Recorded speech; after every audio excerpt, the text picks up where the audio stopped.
ஒரு ஹீரோவுக்கு அதிகமாக நான் வேலை செஞ்சுருக்கேன்னா அது சிவகுமார் அண்ணனுக்கு தான். என்னுடைய நோட்ஸுகளை காணோம். யார் எடுத்துகிட்டு போனாங்க, திருடிட்டு போனாங்களா, வெளியில் இப்போ என்ன இப்போ இது பண்ணாங்க, இல்லை காப்பி அடிக்கிறதுக்காக எடுத்துகிட்டு போனாங்களா, ஒன்றும் தெரியல. சிறு வயசில் வந்து லைப்ரரி போயிட்டு பொன்னியின் செல்வன் அது என்ன 2ஆம் பாகம், அதாவது 2வது பதிப்பாக என்னன்னு தெரியல, அது லைப்ரரியில் இருக்கும் இல்லையா, 5 பாகங்கள், மொத்தம் 5 பாகங்கள். அதை எடுத்து படிக்கிறது வந்து எங்களுடைய செட்டுகள்லாம் வந்து ரொம்ப, நான், பாரதி ராஜா, பாஸ்கர், இந்த குரூப்பு எல்லாம், சுப்பிரமணியன் சொல்லி எக்கோ கம்பெனிக்கு என்னுடைய ஃப்ரெண்டு, எல்லாம் போட்டி போட்டுக்கிட்டு எடுப்போம். ஃபஸ்ட்டு காணவே ஏன்னு, அது எங்கிட்ட இருக்கு, நான் படிச்சுட்ருக்கேன். அப்படி படித்து கல்கி சார் தான், கல்கியினுடைய எழுத்து தான் என்னுடைய கற்பனையை தூண்டி விட்டதே தவிர, அவருடைய எழுத்தினால் எனக்கு கற்பனை உலகத்திலே பறக்கிறது என்பதை வந்து எனக்கு ஆசிரியராக குருவாக இருந்தது வந்து கல்கி தான். அவருடைய ஜோக்ஸும் சரி, அந்த வந்தியத்தேவன் அடிக்கிற ஜோக்கு, வந்தியத்தேவன் குந்தவைக்கு இருக்கிற காதல், இதெல்லாம் வந்து என்னுடைய கற்பனைகளை தூண்டிவிட்ட சமாச்சாரங்கள். இந்த வந்தியத்தேவனையும் குந்தவையையும் மணியன் சார் வரைஞ்ச அந்த உருவங்கள் தான் எனக்கு கண் முன்னாடி வந்ததே தவிர, பொன்னியின் செல்வனை பார்க்குற மாதிரியே இல்லை. எனக்கு குறை சொல்கிறேன்னு நினைக்காதீங்க. அந்த அளவுக்கு தாக்கம் இளவயதில் வந்து நான் படித்து இந்த பொன்னியின் செல்வன் 5 பாகத்தை எத்தனை தடவை படிச்சிருப்பேன்னு எனக்கு தெரியாது, ஞாபகம். கணக்கு வழக்கற்ற தடவை படிச்சிருப்பேன்.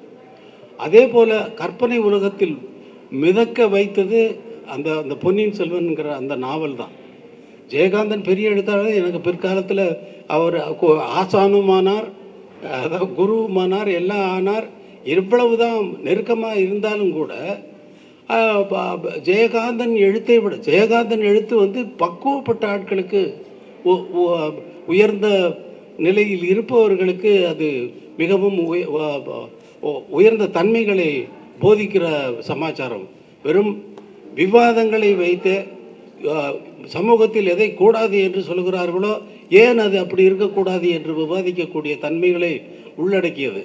ஆனால் கற்பனை, ஒரு சரித்திரம், ஒரு கதை, ஒரு காதல், ஒரு சாதாரண மனிதனுடைய உணர்வு, இத்தனையையும் அடக்கி கல்கி அவர்கள் எழுதிய அந்த பொன்னியின் செல்வன் தான். பொன்னியின் செல்வன் மட்டுமல்ல, மற்ற அந்த இல்லை சிறுகதைகள் கூட 786 அது அந்த மாதிரி ஒரு சின்ன கதை, அது கூட வந்து இருக்கும்.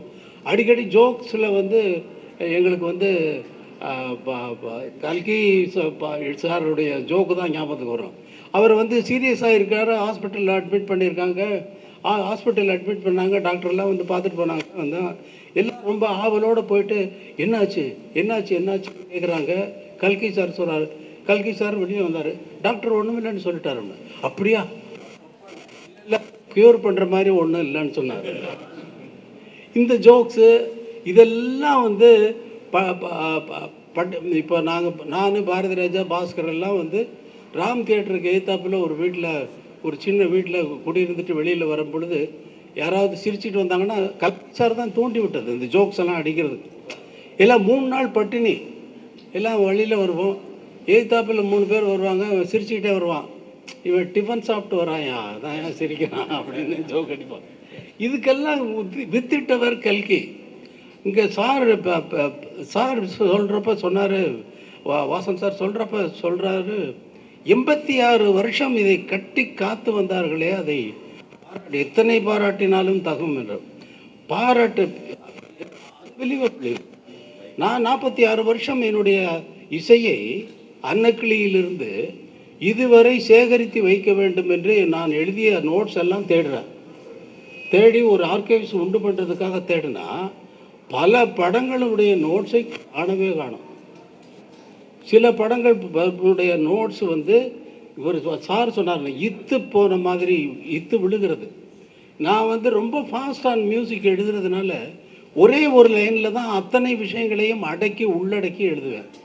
வயலன்ஸ் இருக்குன்னா ஒரு 5 லைன் இருக்கும் மியூசிக் மேனுஸ்கிரிப்டில். 5 லைனில் வயலினுக்கு எழுதுறவன் ஃப்ளூட் எங்கே எழுதுறது, ஃப்ளூட்டுக்கு ஒரு லைன் விட்டு ஃப்ளூட்னு போட்டுட்டு ஃப்ளூட்டுக்கு எழுதியிருப்பேன். அதுக்கப்புறம் செல்லோ, வியாலோஸு, செல்லோ, பேஸு, அப்புறம் கார்ட்ஸு, கிட்டார் வாசிக்கிறவனுக்கு கார்ட்ஸு, பேஸ் வாசிக்கிறவனுக்கு பேஸ் பேட்டர்ன் என்னன்றதில் ஒரே லைனில் போகும். அத்தனையும் உள்ளடக்கி ஒரே லைனில் எழுதியிருப்பேன் நான். அவ்வளவு. இப்போ தான் வந்து ஓப்பன் ஸ்கோராக எழுதுகிறேன். ஒவ்வொரு இன்ஸ்ட்ருமெண்ட்டுக்கும் தனித்தனியாக எழுதணும்னு. இதில் வந்து முக்கியமான விஷயம் என்னென்னா, என்னுடைய இதில் இருக்கக்கூடிய ஒரு டிஃபிகல்ட்டி, ஒரு ஓவியன் எப்படி முழு ஓவியத்தை கற்பனை செய்து அத்தனை பாத்திரங்களுக்கும் ஒரு இடம் கொடுத்து அவர்களை எவ்வளவு பெரிதாக வரைய வேண்டும், எவ்வளவு அந்த ப்ரொபோர்ஷன் இது இருக்கு இல்லையா, அதெல்லாம் வந்து ஒரே கற்பனையில் ஒரு தடவை சிந்திச்சோன்னா போகிறோம். ஆனால் இங்கே வந்து விஷயம் என்னென்னா, என்னுடைய கற்பனை போகிற வேகத்திற்கு நான் ஒரே ஒரு வாத்தியத்திற்குத்தான் எழுத முடியும். அதற்குள்ள அடுத்த வாத்தியத்துக்கு எழுதும் பொழுது இந்த தொடர்ச்சியாக வந்த ஃப்ரேஸ் வந்து மறுபடியும் ஞாபகத்துக்கு வராது. அங்கே பிரேக் ஆகிடும். ஏன்னா இங்கே எழுதிட்டு போகிறப்ப நொட்டேஷனில் நான் தப்பாக எழுதிடக்கூடாது.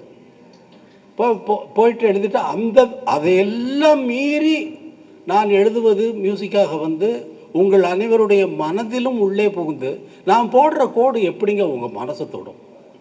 நான் கேட்குறேன், இது என்ன மாயம்? இன்னும் அப்படியே நடந்து கொண்டு இருக்கிறது. நான் வெறும் கோடு தான் போடுறேன். ஓவியர் மாதிரி தான் கோடு தான் போடுறேன்.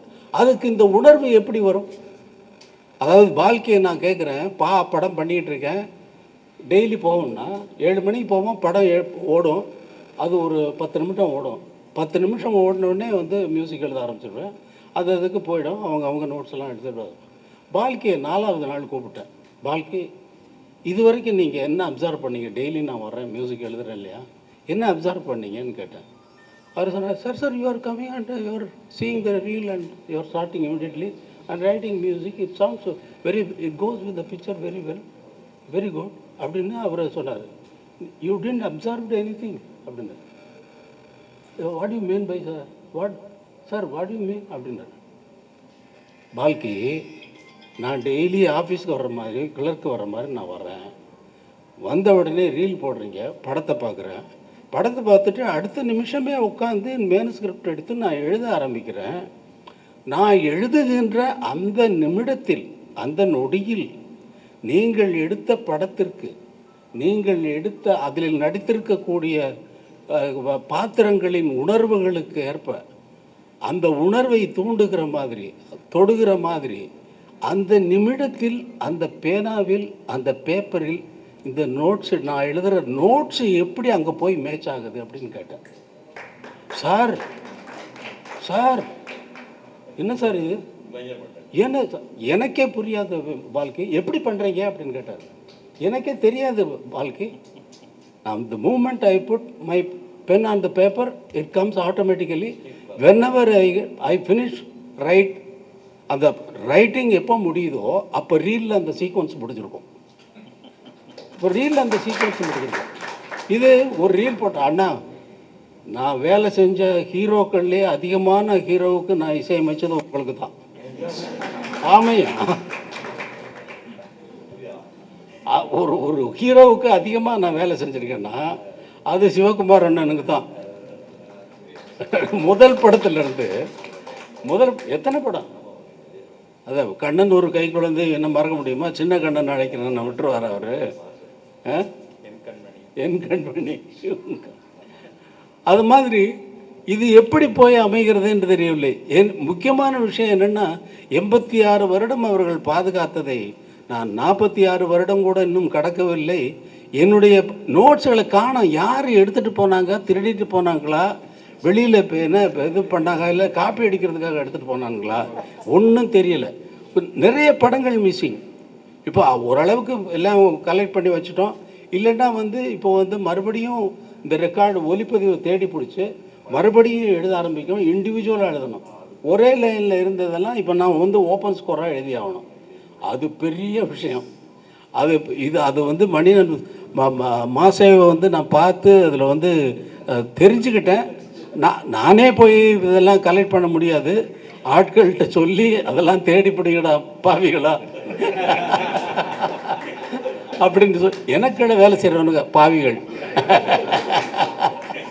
தேடி பிடிக்கடா பாவிகள்னா எனக்கு கீழே வேலை செய்கிறவங்களை தான் நான் திட்ட முடியும், மற்றவங்களை திட்ட முடியாது.